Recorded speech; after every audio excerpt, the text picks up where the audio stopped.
ఇక్కడ ఈ మందిరంలో ఉన్నటువంటి మెహర్ బాబాకి, అలాగే అందరి మదిలో కొలువైనటువంటి మెహర్ బాబాకి నా మనస్మాంజలి. ఒక చిన్న పాట.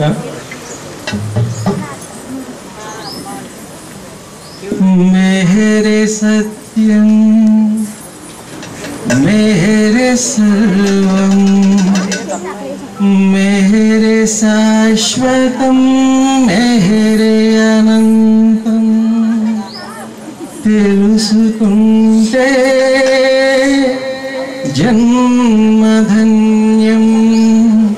సర్వాంతర్యామి ఎవరు, సర్వోన్నతుడు ఎవరు, అనంతజ్ఞాని ఎవరు, అవతారా పురుషుడెవరు, అన్నియునతడే శ్రీమతనయ శ్రీ మెహరు, అన్నియునతడే శ్రీమతనయ శ్రీ దేవాది దేవుడు దైవ స్వరూపుడు, మౌనాన్ని దాచినను మనసెరిగే. దేవాది దేవుడు దైవ స్వరూపుడు, మౌనాన్ని దాచినను మనసెరిగే మెహరుడు. ప్రేమిక హృదయాల్లో కొలువయ్యల్లప్పుడు, ప్రేమిక హృదయాల్లో కొలువయ్యల్లప్పుడు. సర్వాంతర్యామి ఎవరు, సర్వోన్నతుడు ఎవరు, అనంతజ్ఞాని ఎవరు, అవతారా పురుషుడెవరు, అన్నియునతడే శ్రీమతనయ శ్రీ మెహరు, అన్నియునతడే శ్రీమతనయ శ్రీ మెహరు. సారాన్ని ఒక సైగత చెబుతా, విశ్వపు కార్యచరణ కనులతో శాసిస్తాడు. ఏమీ ఎరగనట్టు చిన్మయుడై ఉంటాడు, ఏమీ ఎరగనట్టు చిన్మయుడై ఉంటాడు. సర్వాంతర్యామి ఎవరు, సర్వోన్నతుడు ఎవరు, అనంతజ్ఞాని ఎవరు, అవతారా పురుషుడెవరు, అన్నియునతడేగా శ్రీమతనయ శ్రీ మెహరు, అన్నియునతడేగా శ్రీమతనయ శ్రీ మెహరుడు.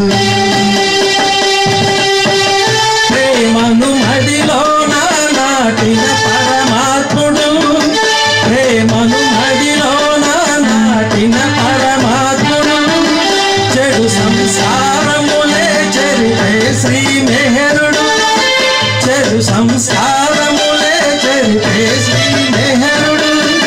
జనుల జాగృతి కరుణించిన అవతారుడు, జనుల జాగృతి కరుణించిన అవతారుడు.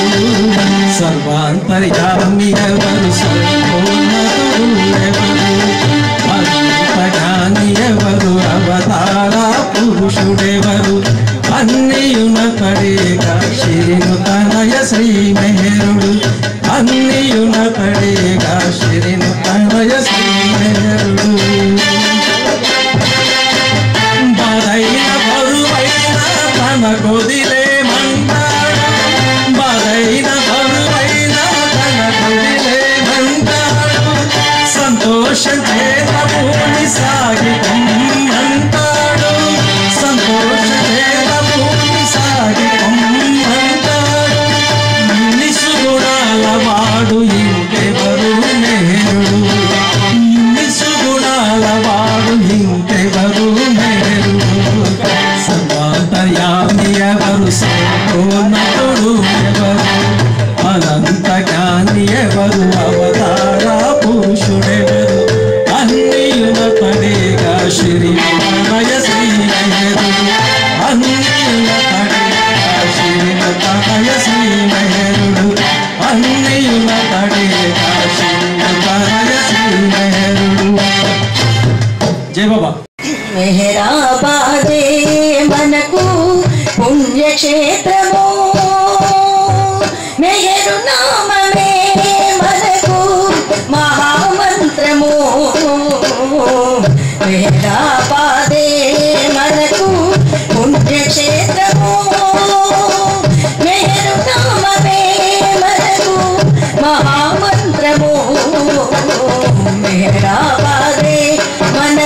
దివ్య సన్నిధానములో సగే పరమధామము దివ్య ప్రేమ సుధలను చిందే దివ్య క్షేత్రము దివ్య సన్నిధానములో సగే పరమధామము దివ్య ప్రేమ సుధలను చిందే దివ్య క్షేత్రము అవతారుని పద సౌవడులతో అలరించే వాసము అవతారు పద సౌవడులతో అలరించే వాసము ఆనందము అవధులు దాటి పల్లవించు క్షేత్రము ఆనందము అవధులు దాటి పల్లవించు క్షేత్రము పాదే మనకు పుణ్యక్షేత్రము మేరు నామమే మనకు మహామంత్రము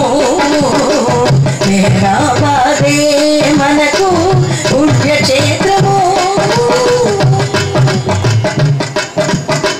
మానవాళి మనుగడకిది ప్రేమాలయము మౌనములో ప్రతిధ్వనించు ప్రణవనాదము మానవాళి మనుగడకిరియే ప్రేమాలయము మౌనములో ప్రతిధ్వనించు ప్రణవనాదము దైవ సన్నిధానమిది సకల జనుల గమ్యము దైవ సన్నిధానమిది సకల జనుల గమ్యము సాధకులకు సేద తీర్చడి స్వర్గధామము సాధకులకు సేద తీర్చడి స్వర్గధామము మేరా పాదే మనకు పుణ్యక్షేత్రము మేరు నామమే మనకు మహామంత్రము మేరా పాదే మనకు పుణ్యక్షేత్రము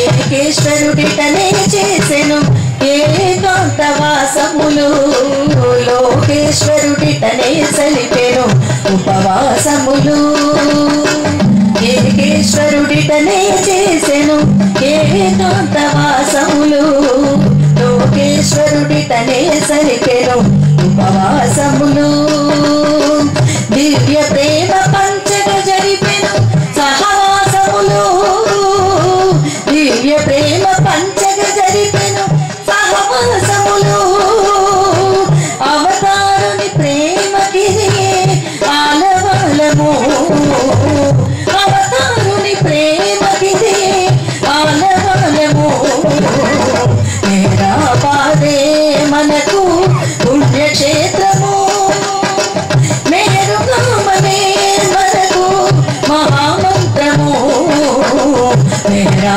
పాదే మనకు పుణ్యక్షేత్రము మేరా పాదే మనకు పుణ్యక్షేత్రము మేరా పాదే మనకు పుణ్యక్షేత్రము అవతార్ మెహర్ బాబా की जय మెహర్ బాబా కదలి రావయ్యా మా ఇంటికి మెహర్ బాబా కదలి రావయ్యా మెహర్ బాబా కదలి రావయ్యా మా ఇంటికి మెహర్ బాబా కదలి రావయ్యా చిన్నారి బాబు లాగా నాతోటి ఆటలాడ చిన్ని చిన్ని అడుగులతోటి నడచి రావయ్యా చిన్నారి బాబు లాగా నాతోటి ఆటలాడ చిన్ని చిన్ని అడుగులతోటి నడచి రావయ్యా చిట్టి బొట్టి అడుగుల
పరబ్రహ్మ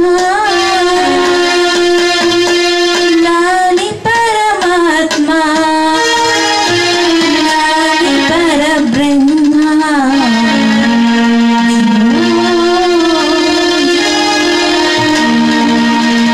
లాలి పాటలు నేను నీకు పాడుతానయ్యా జోలా పాటలు నేను నీకు పాడుతానయ్యా లాలి పాటలు నేను నీకు పాడుతానయ్యా జోలా పాటలు నేను నీకు పాడుతానయ్యా మెహర్ బాబా కదలి రావయ్యా మా ఇంటికి మెహర్ బాబా కదలి రావయ్యా మెహర్ బాబా కదలి రావయ్యా మా ఇంటికి మెహర్ బాబా కదలి రావయ్యా మెహర్ బాబా కదలి రావయ్యా మా ఇంటికి మెహర్ బాబా కదలి రావయ్యా మెహర్ బాబా కదలి రావయ్యా మెహర్ బాబా కదలి రావయ్యా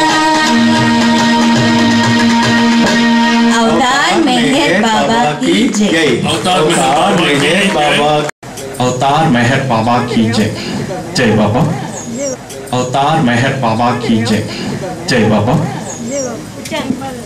ఇంగ్లీష్లో ఉంది తెలుగులో ఉంది ముందుగా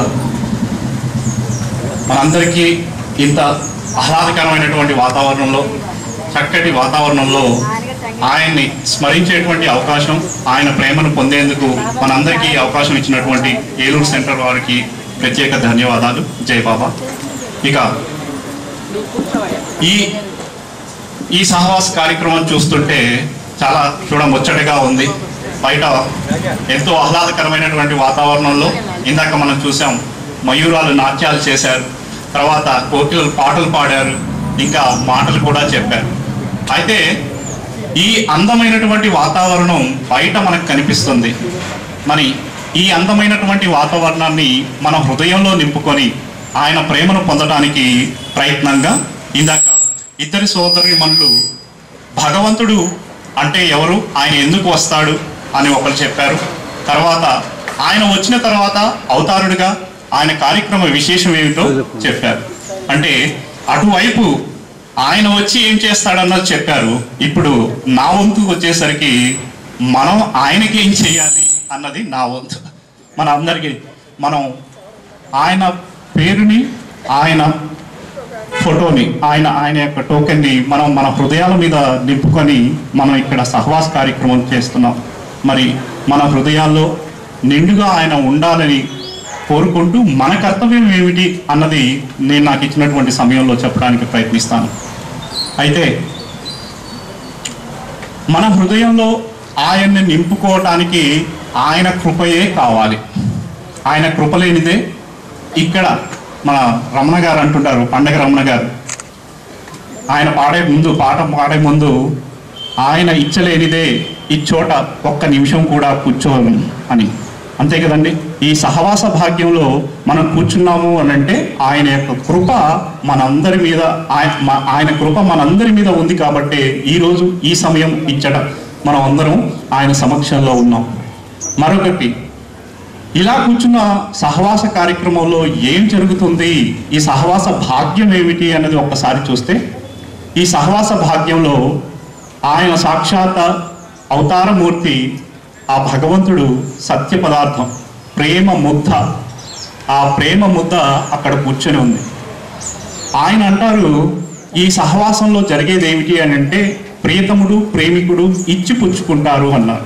మరి ఏమిటి ఆ ఇచ్చిపుచ్చుకోవటం అంటే ఆ ప్రేమను ఆయన్ని చూస్తున్నప్పుడు మన హృదయాలు తరలి, ఎలా అయితే ఒక కవి అంటాడు, ఆ కవి ఏమంటాడో తర్వాత చెప్తాను, మన హృదయాలు కరిగిపోవాలి.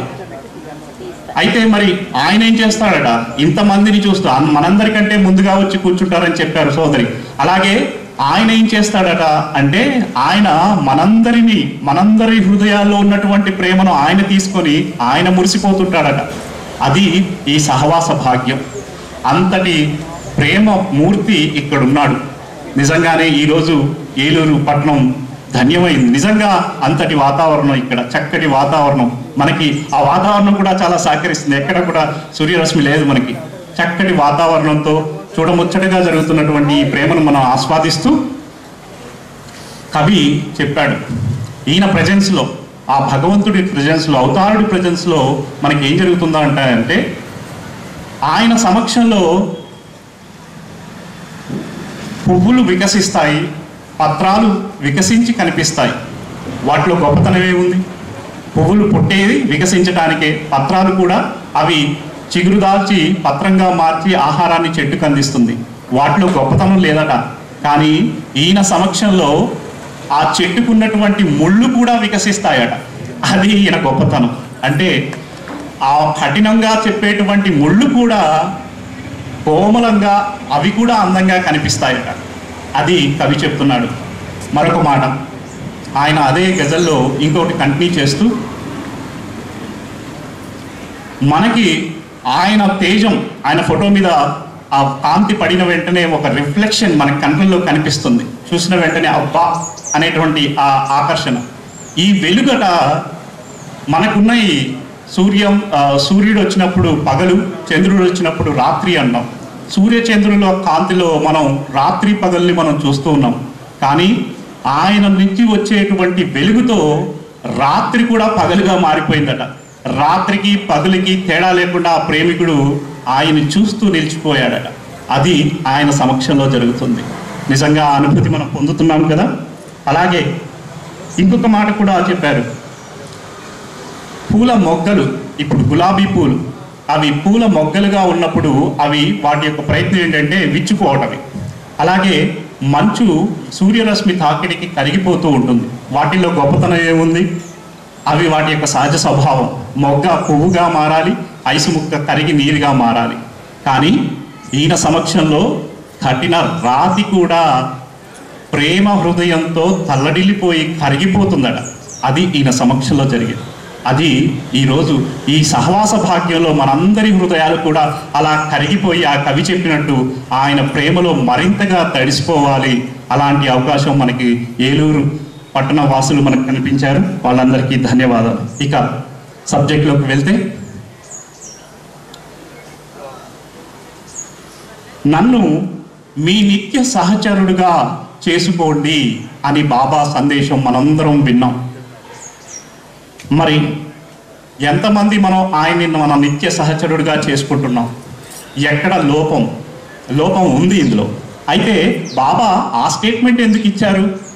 అవతారుడిగా వచ్చి నన్ను మీరు నిత్య సహచరుడిగా చేసుకోండి అని ఎందుకు అన్నారు అనంటే, దానికి బాబా చెప్పినటువంటి నేను మీతో నిత్యము నీలోనే ఉన్నాను, నీతోనే ఉన్నాను, నీలోనే ఉన్నాను, నీ చుట్టూ ఉన్నాను, నీతోనే ఉన్నాను.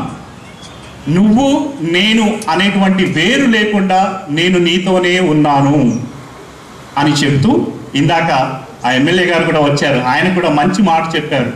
ఆయన చెప్పినటువంటి మాట బహుశా ఎక్కడ విన్నారో కానీ చక్కటి మాట చెప్పారు. మన శ్వాస కన్నా అతి దగ్గరగా మనకి ఉన్నారట. మనం శ్వాస తీసుకుని ఒక్క నిమిషం కూడా ఉండలేము, అంత దగ్గరగా మనకి బాబా ఉన్నారు. కానీ ఆయన అనుభూతిని మనం పొందలేకపోతున్నాం. అయితే ఆయన ఇంకొక మాట కూడా అన్నారు బాబా, నిన్ను నేను అంత దగ్గరగా ఉండి నిన్ను నువ్వు ఎలా ప్రేమించుకుంటావో, అంటే మనం అద్దంలో చూసుకుంటాం కదండి, మన స్టైల్ ఎలా ఉందో, మన వర్చస్ ఎలా ఉందో, 1కి 4 సార్లు, 4 సార్లు కాదు, ఉదయం నుంచి సాయంత్రం వరకు ఒక 30-40 సార్లు చూసుకుంటాం. ఎందుకంటే ఎవరిని మనం ప్రేమించినా ప్రేమించకపోయినా మన మొహాన్ని మనల్ని చూసుకొని ఎంతో మురిసిపోతుంటాం. అంటే మనల్ని మనం ప్రేమించుకుంటున్నాం. కానీ బాబా చెప్పినవాడు, మీరు మిమ్మల్ని ప్రేమించిన దానికన్నా అత్యంత అధికంగా నేను మిమ్మల్ని ప్రేమిస్తాను అన్నారు. మరి ఎందుకంటే అంత ప్రేమ మనం అంటే? ఈ ప్రేమను మనం అర్థం చేసుకుంటున్నావా? ఎంత గొప్ప హృదయం ఉంటే నిన్ను ప్రేమించుకున్న దానికన్నా నేను నిన్ను ప్రేమిస్తున్నాను అని చెప్పేటువంటి అవతారుడు ఇక్కడ ఉన్నాడు.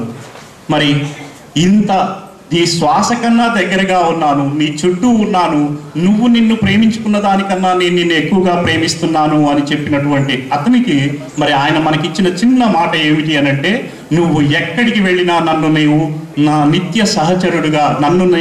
సహచరుడుగా చేసుకో అని మాట ఇచ్చారు. మరి ఆ మాటను మనం నిలబడతామా? ఎస్. ఇక్కడ అందరం మనం టోకెన్స్, ఇక్కడ బాబా హార్ట్, ఇక్కడ బాబా ఫోటోని చిత్రపటాన్ని పెట్టుకున్నాం. ఆ హృదయంలో ఆ మార్పు రావాలి. ఎందుకంటే ఇక్కడ 72 సంవత్సరాలు వార్షికోత్సవం, తర్వాత 75 సంవత్సరాలు, ఇలా సంవత్సరాలు గడిచిపోతున్నాయి. మనం బాబా ప్రేమికులుగా ఏమిటి మనం చేస్తున్నాం? మన ప్రేమని మనం మా పక్కవారికి ఆయన నామాన్ని చెవిలో వేయండి అని ఇంతకుముందు చెప్పారు. కానీ ఇప్పుడు మన ప్రేమికుడిగా మన రోల్ ఏమిటి? మనం ఆ రోల్ నిర్వహిస్తున్నామా? అంతే చెప్పారు కదండి.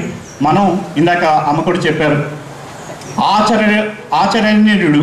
ఈయన ఆచరించి చూపించాడు. ఇందాక చూపించినటువంటి ఆ స్లైడ్స్లో ఆయన ఒక్క క్షణం కూడా సమయాన్ని వృధా చేయకుండా ఆచరించి మన కోసం ఆయన చేసినటువంటి కార్యక్రమాలన్నీ లిస్ట్ ఒక చిట్టా పద్ధతి చెప్పారు.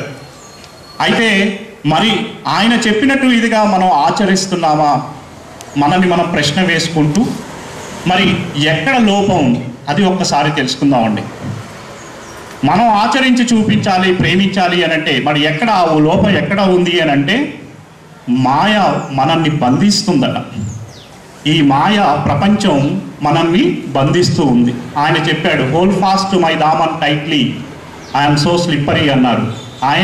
ఆయన యొక్క దామాన్ని 2 చేతులతో గట్టిగా పట్టుకోవాలి, లేకపోతే మాయ నిన్ను ముంచేస్తుంది అన్నారు. మరి మనం ఆయన దామాన్ని ఎంత గట్టిగా పట్టుకున్నా ఆ మాయ నుంచి మనం విడవడలేము. దానికి శరణ్యం ఏమిటి అంటే ఆయన సమక్షంలో నిరంతరం ఆయన నామాన్ని ధ్యానం చేస్తూ ఆయన పట్టుకొని ఉండడమే. ఈ మాయ నుంచి బయటపడకుండా ఒకవైపు మాయను ఆశ్రయిస్తూ ఇంకో వైపు ఆయన కావాలి అని కోరుకుంటే ఎప్పుడూ ఆయన మనకి దొరకడు. ఒక కంటి మోక్షం కావాలని ఇంకో కంటేమో మనకి ఇష్టమైంది మనం చేస్తే ఎప్పుడు కూడా భగవంతుడు మనకి దొరకడు. మరి అందుకే బాబా అంటున్నారు, ఆయన్ని గట్టిగా పట్టుకోవటానికి ఈ మాయ మనల్ని ఎంతగా బంధిస్తుంది అని అంటే మనకి బెస్ట్ ఎగ్జాంపుల్ మనకి కస్తూరి మృగం, జింక ఉంది కదండి. ఆ కస్తూరి మృగానికి తన యొక్క ఆ సుగంధం, తనలో నుంచే వచ్చేటువంటి సుగంధం తెలియక అది పరిగెత్తుకుంటూ వెళ్తుందట. అడవి మొత్తం పరిగెత్తుకుంటూ వెళ్తుంది. ఎక్కడొస్తుంది ఈ వాసన, ఎక్కడొస్తుంది ఈ వాసన, ఈ కస్తూరి వాసన అని పరిగెత్తుకుంటూ వెళ్ళి చివరికి ఒక లోయలో అలసిపోయి పడిపోయిన తర్వాత తన చివరి క్షణాల్లో తన మొండెం వెళ్ళి తన మెడ వెళ్ళి ఆ బొడ్డు మీద పడినప్పుడు అక్కడి నుంచి వస్తున్నటువంటి వాసన చూసి, అయ్యో ఈ చివరి క్షణాల్లో ఈ వాసన ఎక్కడి నుంచి వస్తుందంటే నా నుంచే వస్తుందా, ఇంత సమయాన్ని వృధా చేసేసానే, నాలోనే వస్తున్నటువంటి ఈ కస్తూరి వాసనను నేను మర్చిపోయి ఎక్కడెక్కడో వెతికానే అని అది తన ప్రాణాల్ని వదిలేస్తుంది. మరి మనందరం బాబా ప్రేమికులుగా ఆయన అవతార విశిష్టతను, ఆయన ఔన్నత్యాన్ని తెలుసుకున్నటువంటి మనం మరి ఆయన్ని ఆ విధంగా ప్రేమించాలి. ఇప్పుడు మన బాధ్యత ఏమిటి అంటే మనకున్నటువంటి సమయంలో ఆయన్ని మరింత ఎక్కువగా ప్రేమిస్తూ ఆరాధిస్తూ ఆయన్ని మరింత దగ్గర అవటానికి మనం ఉద్రిక్తలం అవ్వాలి. అంటే ఇంకా ముందుకు వెళ్ళాలి. అలాంటి సమయం ఇది ఆసన్యమైంది. సంవత్సరాలు గడిచిపోతున్నాయి. మరి ఈ కోవలోనే మనందరికీ ఎంతోమంది ఆదర్శమూర్తులు ఉన్నారు. ఇప్పుడున్నటువంటి ఈరోజు మనం ఈ సావాస్ గడుపుకుంటున్నాం అంటే గతంలో చేసినటువంటి వాళ్ళ యొక్క ఆ బాబా యొక్క ప్రేమ మీదగా ఈరోజు ఇలాంటి సహవాసాలు మనం జరుపుకుంటున్నాం. అందులో భాగంగా ఇప్పుడు దీనికి ఒక ఎగ్జాంపుల్ కూడా చెప్పారండి. ఈరోజు జీసస్ క్రైస్ట్ యొక్క జన్మదినం, అవతారుడు జీసస్గా వచ్చినప్పుడు ఆయన చేసినటువంటి ఈ మాయ మనల్ని ఎంతగా బంధిస్తుంది అని అంటే దానికి ఒక గజల్లో ప్రతాపహారి గారు చెప్తారు. ఇది చాలా హార్ట్కి టచింగ్ అండి.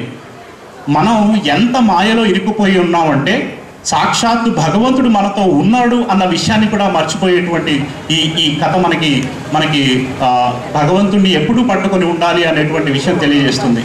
అదేమిటంటే జీసస్ క్రైస్ట్ తన ప్రియమైనటువంటి శిష్యుడితో నడుస్తూ వెళ్తూ ఉన్నాడట సముద్ర తీరం సాయంకాలం వేళ.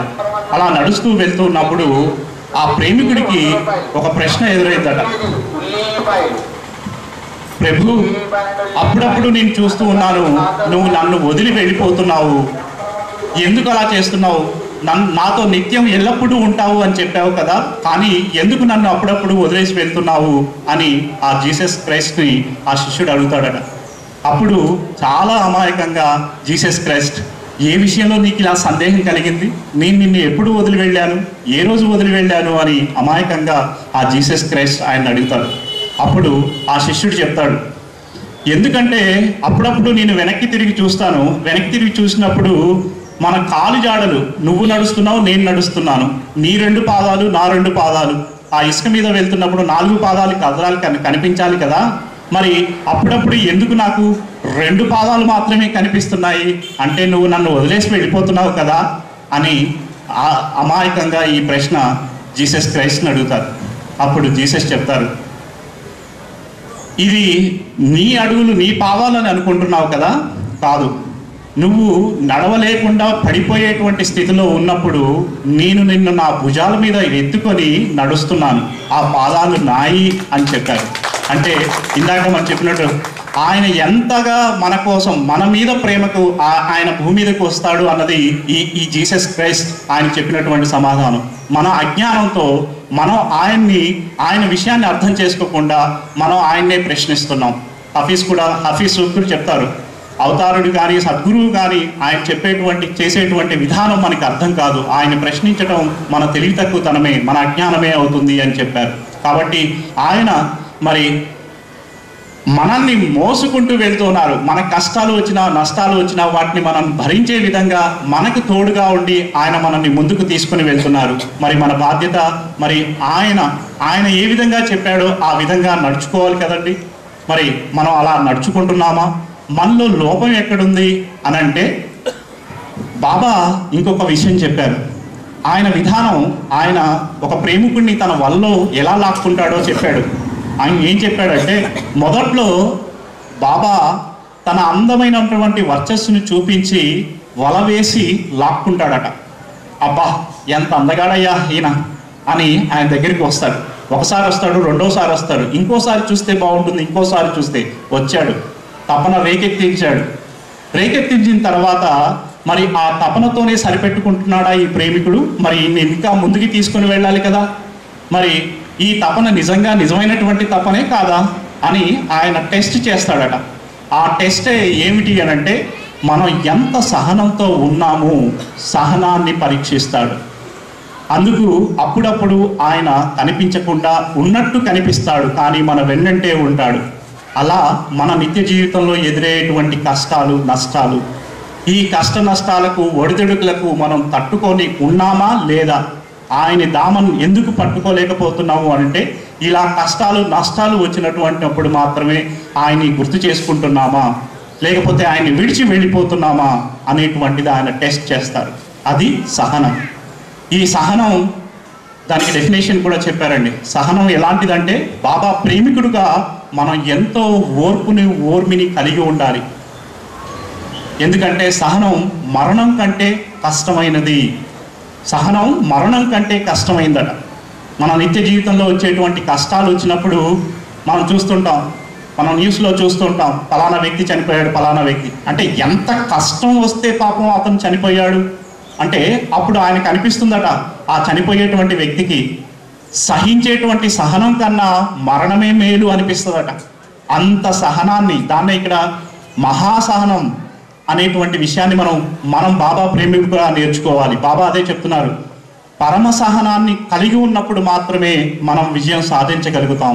అలాంటి కష్టాలకి నష్టాలకి మనం కృంగిపోకుండా ఆయన దామాన్ని మరింత గట్టిగా పట్టుకునే విధంగా మనల్ని ఆయన ప్రేరేపిస్తాడట. మరి అలాంటి అలాంటి ప్రేరేపణ మనం పొందాలి. లేకపోతే మనల్ని ఎంత చీఫ్గా భగవంతుడు జమ కడతాడో చూద్దాం. ఆయన ఏం చెప్తున్నాడంటే, ఒక చిన్న ఎగ్జాంపుల్ ఈ సహనం గురించి. తనకి అతి ఇష్టమైనటువంటి భక్తుడు, ప్రేమికుడు, అతను ఆయన ధ్యానంలో నిరంతరం కొనసాగేటువంటి ఒక ప్రేమికుడు అలా భగవంతుడిని ధ్యానం చేసుకుంటూ వెళ్తూ ఉన్నాడట. భగవంతుని నామస్మరణ చేసుకుంటూ వెళ్తూ ఉన్నాడట. వెళ్తూ ఉంటే అక్కడే ఆ ఊరి పొలిమేరకు వెళ్ళేసరికి ఆ ఊరి పొలిమేర చెరువు దగ్గర ఒక చాకలి వెతకి బట్టలు ఉతికేసి ఆ మైదానంలో ఆరబెట్టి ఉన్నాడట. ఈ వ్యక్తి పరధ్యానంలో భగవంతుడిని ధ్యానం చేసుకుంటూ వెళ్ళి ఆ బట్టల మీద కాళ్ళు వేసుకుంటూ వెళ్ళిపోయాడు. మరి ఈయన పాదాలన్నీ మట్టిగా ఉన్నాయి, ఆ ధూళితో బట్టలన్నీ కూడా పాడైపోయాయి. మరి ఈ కోపం వస్తుంది కదండి ఆయనకి, చాకలికి. పాపం పొద్దున్నుంచి ఎండ వచ్చేంత వరకు కష్టపడి వాటన్నిటిని ఉతికి వాటి మురికినన్నిటిని తీసేసి నీట్గా వాటిని ఆరేసినప్పుడు దాని మీద ఎవరైనా మట్టి చేస్తే కోపం వస్తుంది కదా. మరి ఇప్పుడు ఆ చాకలికి సహనం కోల్పోయి ఆ వ్యక్తిని బాధటం మొదలుపెట్టాడట. పొద్దున్నుంచి నేను కష్టపడ్డాను, నా కష్టాన్నంతా వృధా చేసావు, మళ్ళీ వీడిని ఉట్టుకాలి అని ఆ భక్తుడిని కొడుతూ ఉన్నాడట. భక్తుడిని కొడుతున్నప్పుడు, ఆ ప్రేమికుడిని కొడుతున్నప్పుడు తల్లడిల్లేది ఎవరు? తండ్రి. ఆ తండ్రి తల్లడిల్లిపోతున్నాడు. అయ్యో, వీడు నా ధ్యానంలో ఉన్నాడు, నా ధ్యానంలో ఉన్నటువంటి నా బిడ్డని కొట్టేస్తున్నాడే అని తల్లడిల్లిపోయాడట. భగవంతుడు చాలా ఇంపార్టెంట్ మీటింగ్లో ఉన్నాడు, అదంతా వదిలేసి ఈయన గురించి ఆలోచిస్తున్నాడు. పక్క వాళ్ళందరూ అడుగుతున్నారు ఏమైందని. కానీ ఈయన చెప్పాడట, నా భక్తుడిని, నా ప్రేమికుడిని ఎవడో కొట్టేస్తున్నాడు, వాడిని వెళ్ళి నేను రక్షించాలి అని పరిగెత్తున వచ్చేసాడట.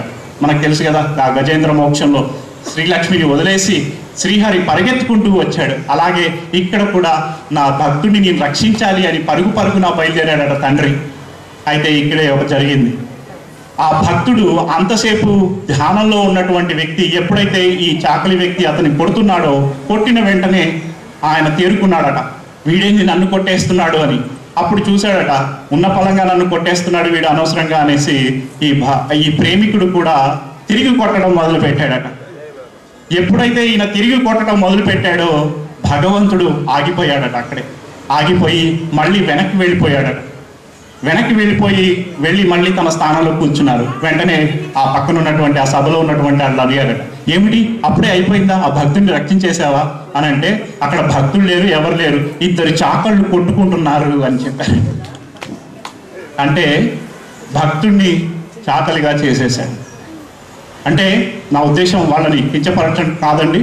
ఎందుకంటే ఆ మురికిని వదిలించేటువంటి ఆ స్పృహ లేనటువంటి, భగవంతుడి యొక్క స్పృహ లేనటువంటి వ్యక్తి చేస్తే అది తప్పు కాకపోవచ్చు. కానీ భగవంతుని పేరు మీద భగవంతుని ధ్యానంలో ఉన్నటువంటి వ్యక్తి ఏది జరిగినా భగవంతుని కృప ద్వారా జరుగుతుంది అని ఆలోచించేటువంటి భక్తుడు తప్పు చేస్తే భగవంతుడికి చాలా బాధ కలుగుతుంది, ఆయన్ని అవమానపరిచినట్టు అవుతుంది. అందుకే బాబా అంటాడు, నన్ను నువ్వు ప్రేమికుడిగా చెప్పుకొని నీ ఇష్టం వచ్చినట్టు నువ్వు నడిస్తే నన్ను కపటంతో నన్ను ప్రేమించినట్టే అవుతుంది.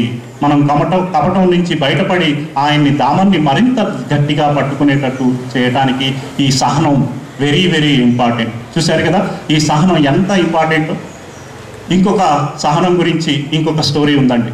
ఏకనాథ్ సద్గురు అనేటువంటి సద్గురు, అతని స్టోరీ కూడా మనందరికీ తెలుసు. ఎంత సహనంతో ఉండాలో ఇతన్ని చూసి నేర్చుకోవాలి. ఆయన పరమ భక్తుడు, ఎంతో ఓర్పుతో కలిగినటువంటి వాడు. ఆయన ప్రతిరోజు కూడా ఉదయాన్నే నదీ స్నానంకి వెళ్ళి నదీ స్నానం చేసి వెంటనే ఇంటికి వస్తూ ఉండేవాడు. అయితే ఇంటి పైన ఉన్నటువంటి నాలాంటి వాడు పరీక్షించాడట, వీడికి ఎక్కడ లేని ఓర్పు ఉంది, అసలు వీడి ఓర్పునేంటో పరీక్షిద్దామని ఆయన స్నానం చేసుకుని వస్తున్నప్పుడు వెంటనే మురికి నీళ్ళన్నీ కూడా ఆయన తల మీద వేసేస్తుండేవాడు. అయ్యో, ఒక్క మాట కూడా మాట్లాడకుండా ఆ వ్యక్తిని మాట్లాడకుండా మరోసారి నాకు స్నానం చేయించడానికి అవకాశం ఇచ్చావా ప్రభు అని మళ్ళీ వెనక్కి వెళ్ళి స్నానం చేశాడట. ఇది 1 కాదు 2 కాదు 3 కాదు 10 సార్లు అలా ప్రతిసారి వచ్చినప్పుడల్లా ఆయన్ని మురికితో ఆయన్ని నింపేసిన ఆయన అలాగే భగవంతుడు నాకు ఈరోజు 10 సార్లు స్నానం చేసేటువంటి అవకాశం ఇచ్చాడు, నా శరీరంలో ఉన్నటువంటి మురికిని 10 సార్లు తొలగించేందుకు భగవంతుడు నాకు సహకారం చేశాడు అనేటువంటి పరమ సహనాన్ని ప్రదర్శించాడు. ఇది ప్రేమ, ఇది సహనం. ఇలాంటి సహనాన్ని కలిగి ఉన్నప్పుడు మాత్రమే భగవంతుడు మనల్ని ముందుకు తీసుకుని వెళ్తాడు. ఆ ముందుకు తీసుకుని వెళ్ళేటువంటి ఇంకొక స్టెప్ ఈ తపన, సహనం. తర్వాత 3వ స్టెప్ పరమ విశ్వాసం, అచంచలమైనటువంటి విశ్వాసం. ఎవరినైతే మనం ప్రేమిస్తున్నామో, ఎవరినైతే మనం ఆరాధిస్తున్నామో వారికి మనం త్యాగం, మనల్ని మనం అర్పించుకోవటం భగవంతుడు మెచ్చేటువంటి విషయం. ఇది ఎప్పుడు కలుగుతుంది అని అంటే విశ్వాసం మనలో కలిగినప్పుడు. అటువంటి విశ్వాసం కలిగినప్పుడు నిజంగా మన పరిస్థితి ఎలా మారిపోతుందో ఇదే ప్రతాపాహిర్ ఇంకొక మాట చెప్పారు. ఆయన గజల్లో మరొక ముఖ్యమైనటువంటి విషయం చెప్తాను. ఇది కూడా చాలా ఇంపార్టెంట్ అండి. అంటే భగవంతుడు మనల్ని ఎంతగా మనల్ని మార్చేస్తాడన్నది ఈ విషయం చూస్తాడు. ఆయన మీద ప్రేమతో ఉన్నప్పుడు, విశ్వాసంతో, అచంచలమైనటువంటి విశ్వాసంతో ఉన్నప్పుడు మనలో ఎంత మార్పు కలుగుతుందో చూస్తాం. ప్రతాపాహిర్ గారు ఆయన గజల్లో చదువుతూ పాటుతూ ఇక్కడ ఆపి ఒక వ్యక్తి గురించి చెప్పారు. ఆయన పేరు Poona centre secretary Ramakrishnan K A Ramakrishnan garu. ఆయన మిలిటరీలో పనిచేసినటువంటి వ్యక్తి, చాలా కఠిన హృదయుడు. ఆయన్ని ప్రతాపాహిర్ గారు ఎప్పుడూ చూడలేదట ఏడవటం. అయితే ఆయన మొట్టమొదటిసారిగా బాబాను పూనా సెంటర్లో ఆ దర్బారులో ఉన్నటువంటి బాబాను మండలి హాల్లో వెళ్ళి కలుసుకున్నాడట. అక్కడికి వెళ్ళి చూసిన తర్వాత ఆయనకి ఎప్పుడూ లేనటువంటి మొట్టమొదటిసారి బాబాని దర్శించిన వెంటనే ఆయన కళ్ళ వెంబటి నీళ్ళు వచ్చేస్తున్నాయట.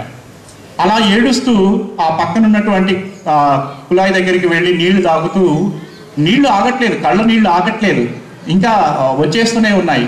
ఎవరికి చెప్పుకోవాలో అర్థం కాలేదు, ఏడ్చేస్తున్నాడు. 1 కాదు, 2 కాదు, 3 కాదు, 4 గంటల నుంచి వేడుస్తూనే ఉన్నాడట. అలా కళ్ళ వెంబటి నీళ్లు కారిపోతున్నాయట. అయితే అక్కడ నీళ్లు తాగడానికి వెళ్ళినప్పుడు అక్కడే బ్రాబజాన్, ఆస్ట్రేలియన్ ప్రేమికుడు బ్రాబజాన్ అక్కడే ఉన్నాడట. బ్రాబజాన్ని చెప్పాడట, ఏమిటి ఈయన దగ్గరికి వచ్చి ఈయన దర్శనం చేసుకుంటే నాకు తెలియకుండానే నా కళ్ళ వెంబటి నీళ్లు కారిపోతున్నాయే, ఈయన్ని చూసినంత మాత్రాన్ని ఇలా కన్నీళ్లు కారుస్తున్నాను, ఎందుకు ఇలా జరుగుతుంది అని అంటే ఆయన చెప్పాడట, you are crying only for 4 hours, you have been crying since 4 hours, but I have been crying since 1 week. నేను ఆయన్ని దర్శించిన తర్వాత వారం రోజుల నుంచి వేడుస్తూనే కూర్చున్నాను. మరి ఆయన ఏం చేస్తున్నాడు? అలా మన హృదయాన్ని ద్రవింప చేస్తున్నాడు. మనలో ఉన్నటువంటి కల్మషాన్ని, హృదయంలో ఉన్నటువంటి మురికిని, కల్మషాన్ని మొత్తం తొలగించేసి ఆయన్ని మన హృదయంలో స్థాపితం చేసుకుంటున్నాం. మనం ఈ టోకెన్ ఎలా అయితే హృదయంలో పెట్టుకుంటున్నామో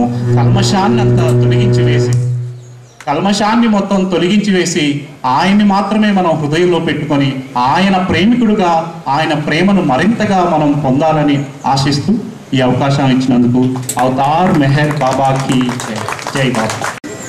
అవతార్ మెహర్ బాబాకి జై. ప్రేమ సుధామయ మే మెహరుని ప్రియ నామో,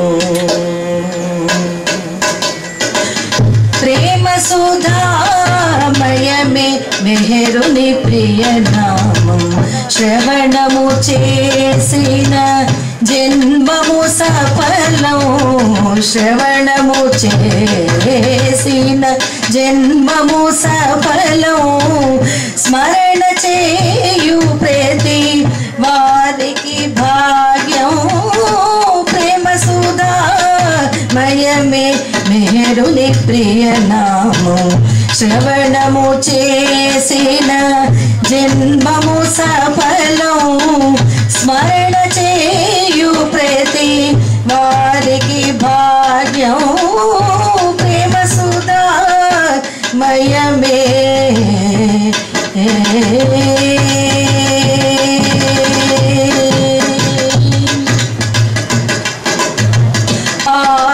ఆవేదనలను రుంచెడిది నామం, ఆవేదనలను రుంచెడిది నామం, హృదయతాపములను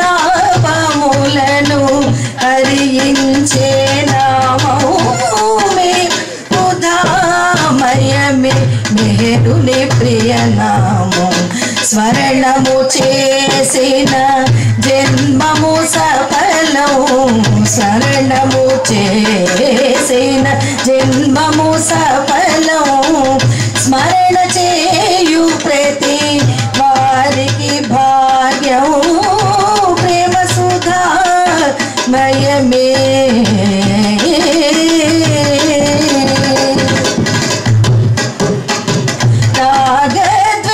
రాగద్వేషాలకు అంతనిది నా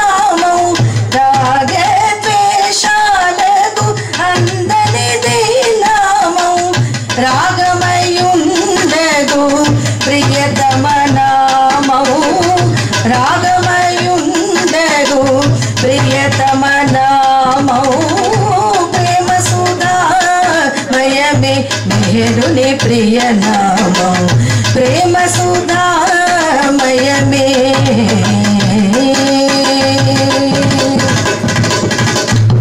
నాద బ్రహ్మ మెహరీషుని గణ శబ్దం నాద బ్రహ్మ మెహరీషుని గణ శబ్దం మౌన విశేషం ప్రేమిక జన మోదం ప్రేమ సుధామయమే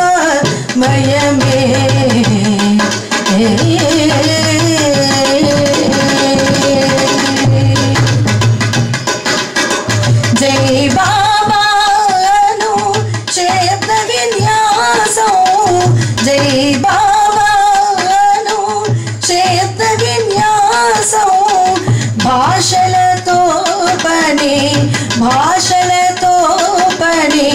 లేనిది నామం ప్రేమ సుధామయమే మెహరుని ప్రియ నామం శ్రవణము చేసిన జన్మము సఫలం శ్రవణము చేసిన జన్మము సఫలం స్మరణ చేయు ప్రతి వారికి భాగ్యం ప్రేమ సుధామయమే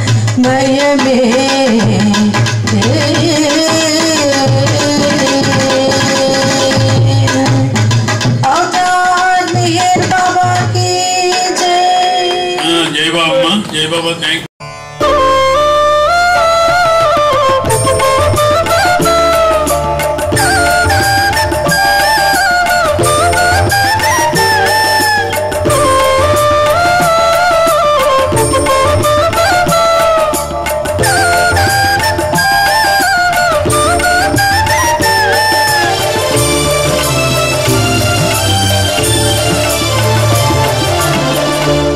त्रिगुणातीता त्रिभुवन पाला मेहरु बाबा नमो नमो मेहरु बाबा नमो नमो त्रिगुणातीता त्रिभुवन पाला मेहरु बाबा नमो नमो मेहरु बाबा नमो नमो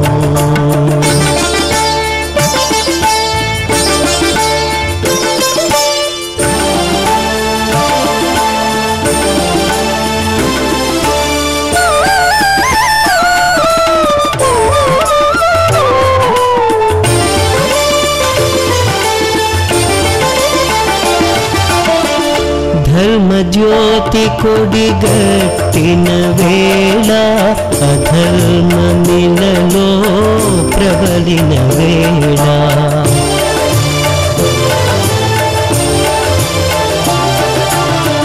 पंच सद्गुरुलु पिलचिन वेळ देवदुंदुभुलु भोगिन वेळ माया जगतिनी अवतरणं माया जगतिनी अवतरणं मानवाळिकदि महोदयं मेहरु बाबा नमो नमो मेहरु बाबा नमो नमो त्रिगुणातीता त्रिभुवन पाला मेहरु बाबा नमो नमो मेहरु बाबा नमो नमो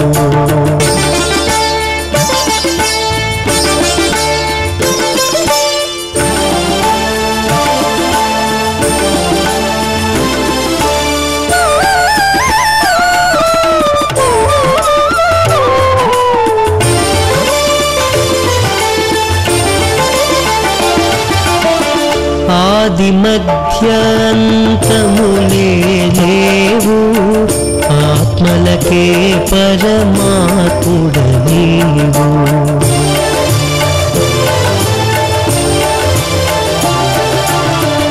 అఖిల లోకములకాధారుడవు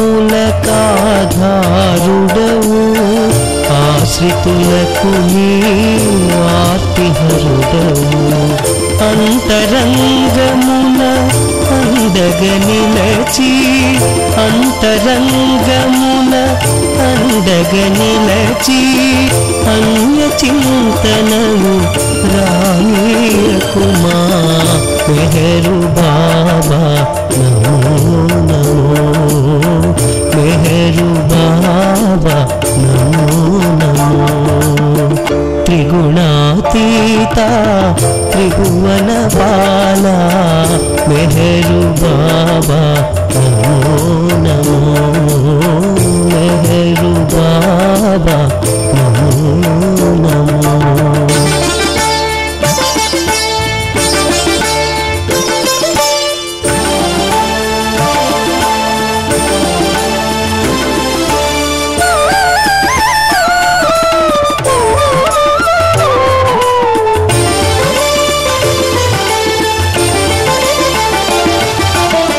కనులకు విందు నీ దర్శనము వీణుల విందు నీ శుభనామము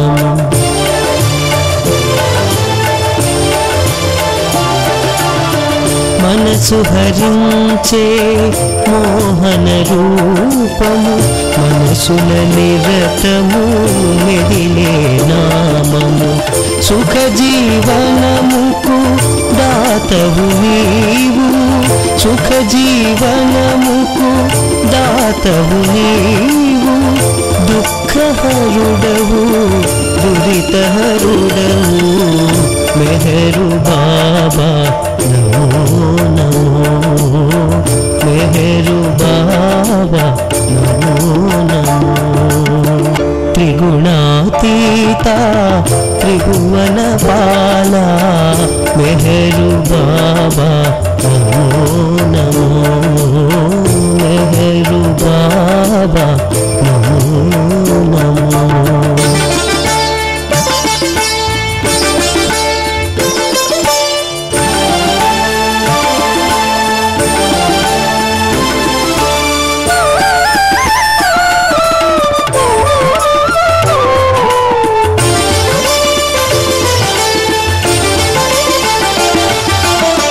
ప్రేమ భావమును పెంచే నామము కామాదులు కడతేచే నామము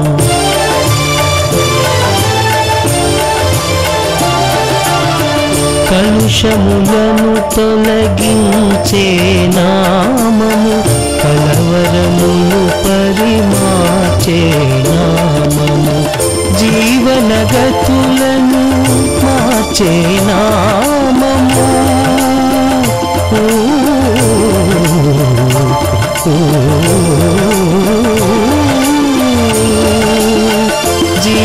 జీవనగతులను మార్చే నామము సర్వమంగళము నీ గుణగానము మెహరు బాబా నమో నమో మెహరు బాబా నమో నమో త్రిగుణాతీత త్రిభువన బాల మెహరు బాబా నమో నమో మెహరు బాబా నమో నమో